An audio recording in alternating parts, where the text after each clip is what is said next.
In today's video, I'm going to teach you how to create an invoice template in Xero. First, open Xero and sign into your organization. Once you're on the dashboard, we'll head straight to the area where invoice templates live so you can control exactly how your invoices look and what information they include. You'll need the right permissions to change invoice settings, so if you can't see the options I mentioned, check with your account admin. From the main navigation, go to your company settings. Depending on your layout, this is typically accessible from the menu tied to your organization name or a settings icon. Inside settings, look for Invoice Settings. This section is where Xero keeps your branding themes, the templates that drive the appearance and default details of your invoices. On the Invoice Settings page, find the New Theme button. There's a small menu next to it. Click that menu to reveal your choices. You'll see options for a standard theme or a custom theme. This is an important decision. The standard route is great if you want a clean, professional template with minimal setup, while custom gives you more control over layout and content.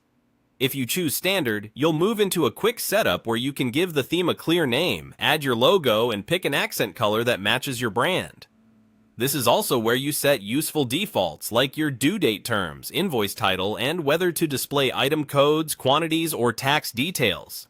Keep your logo high resolution, use strong color contrast for readability, and keep the footer tidy with concise payment instructions. If you choose custom, you'll get deeper flexibility over structure and fields. This is ideal if you need to fine-tune margins, adjust font sizes, reorder columns, or include specific legal or tax registration details. Make sure your business address and contact details are correct. Confirm your tax treatment displays the way you expect, and include any reference fields your customers rely on, such as purchase order numbers or project names. Add clear terms that explain how and when clients should pay. As you make adjustments, use any available preview to check alignment, spacing, and how long descriptions wrap on the page. When everything looks right and the information is accurate, save your changes. That's it. Your new template is ready to use on future invoices.